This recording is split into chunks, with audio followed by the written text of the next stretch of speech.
दोस्तों, भोले भंडारी, मैं उस परम सत्ता को नमन करता हूँ।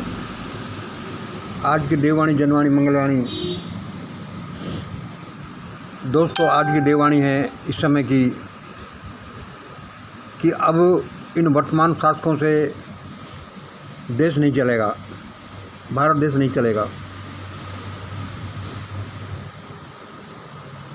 भारत देश के चलने का सवाल ही नहीं है।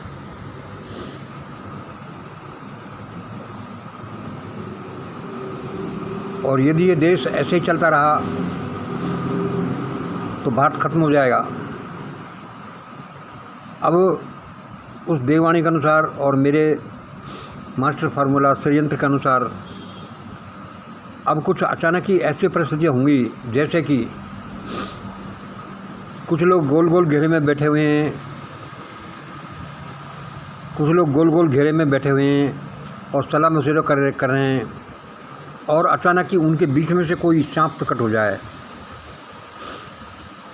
ऐसी हालातें जब उस ग्रुप में पैदा होती हैं, ऐसी हालातें अब पैदा होंगी।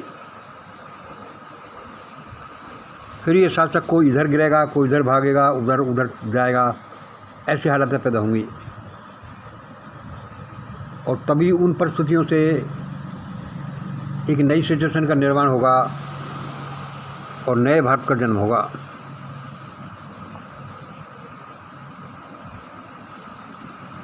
आज भारत में शांति क्यों नहीं हो रही, विकास की तरफ हम क्यों नहीं दौड़ रहे, उसका कारण यह है कि भारत में विभिन्नताओं का देश है और उन विभिन्नताओं में यूनिटी नहीं है, एक मतैक्य नहीं है, एक मत नहीं है। मैं आपको इसका एक छोटा सा उदाहरण 1947 के से देता हूँ। जब भारत देश आज़ाद हो रहा था, अंग्रेज़ों ने कह दिया कि भाई हम अब भारत आपको आज़ाद कर देते हैं। तो ये चर्चा चल रही थी महीनों से, अब भाई अब भारत को हम आज़ाद करेंगे, हम जाएंगे, उस महीने में जाएंगे, उस महीने में जाएंगे। तो भारत के कर्णधारों को यह चिंता कम थी कि भारत आज़ाद हो जाएगा या नहीं होगा, हो जाएगा तो अच्छा रहेगा या ऐसे। सबको यह चिंता थी कि मान लो भारत आज़ाद हो गया तो हमको क्या मिलेगा। सारे फैक्टर्स को, सारे बड़े लोगों को ये चिंता थी कि मान लो भारत आज़ाद हो गया, अंग्रेज चले गए तो हमको क्या मिलेगा, हमारा क्या रोल रहेगा उस आज़ाद भारत में। भारत आज़ाद हो या नहीं हो, इसकी चिंता बहुत कम लोगों की थी। सच्चे देशभक्त नहीं थे। चिंता ये थी कि मान लो अंग्रेज चले गए तो हमारा रोल क्या होगा यहाँ। हिंदू यानी हिंदुओं के हेड, हिंदू कम्युनिटी को डोमिनेट करने वाले लोग ये सोच रहे थे कि भारत आज़ाद हो गया तो हमारा डोमिनेशन ऐसा रहेगा कि नहीं जैसा पहले से रहता आया है हिंदू समाज पर और भारत समाज पर। मुसलमान ये सोच रहे थे कि अभी अंग्रेज चले गए तो इसमें हमें क्या मिलेगा। डॉक्टर अंबेडकर सोच रहे थे कि अंग्रेज तो भारत को आज़ाद करने वाले हैं, इसमें इन गरीब दलित लोगों का क्या हालत होगी, इनकी परिस्थितियाँ थोड़ी बेटर होंगी कि नहीं होंगी। सब लोग अपने अपनी तरफ खींच रहे थे। इवन किसी को चिंता भी नहीं थी कि जब ये प्रपोजल आया कि भारत के दो टुकड़े कर देंगे, हिंदुस्तान पाकिस्तान, इसके भी किसी को कोई चिंता नहीं थी। टुकड़े हों तो हों, 2 की जगह 3 हो जाए, 4 हो जाए, कोई दिक्कत नहीं।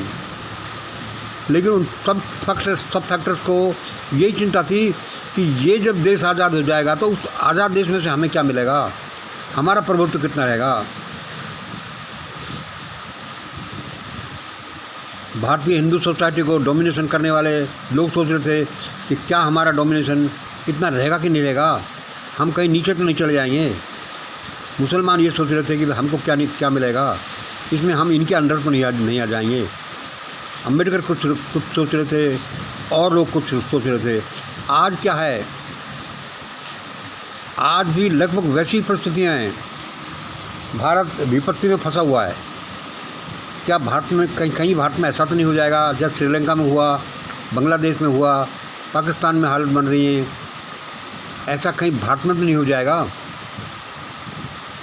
लेकिन बड़े दुख के साथ मैं कह रहा हूँ, इस बात को किसी को चिंता नहीं है कि ऐसा हो जाएगा कि नहीं हो जाएगा।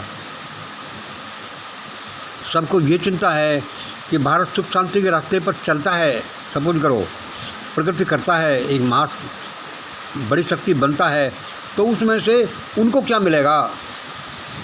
क्या ब्राह्मणों का प्रभुत्व ऐसा ही बना रहेगा? क्या मुसलमान सुरक्षित रहेंगे? क्या देश की गरीब जातियाँ, SC ST OBC, उनका कुछ उत्थान होगा या क्या होगा? एक समग्र चित्रण जो देश के लिए होना चाहिए वो किसी के दिमाग में भी नहीं है। इसलिए अब वर्तमान शासक भारत को नहीं चला पाएंगे और कुछ अजीब परिस्थितियाँ पैदा होंगी।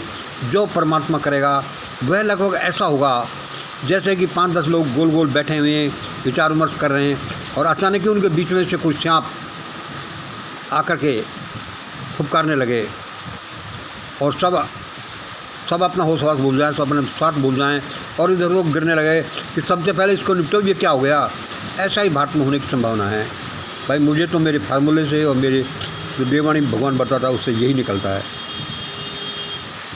क्योंकि हमने हिंदुत्व को संभाला ही नहीं, और हिंदुत्व को नहीं संभाला तो मुस्लिमों को भी नहीं संभाल सके, हम गरीब हिंदुओं को नहीं संभाल सके, दलितों को नहीं संभाल सके, अपने अपने स्वार्थ में लगे हैं और उसका रिजल्ट यही निकलना है। धन्यवाद दोस्तों, आज इतना ही। जय हिंद जय भारत। लेकिन उससे एक विशेष शक्ति, विशेष महान आत्मा प्रकट होगी जो देश का ढांचा आगे बढ़ाएगी, चलाएगी, देश को महान बनाएगी। धन्यवाद। Good night.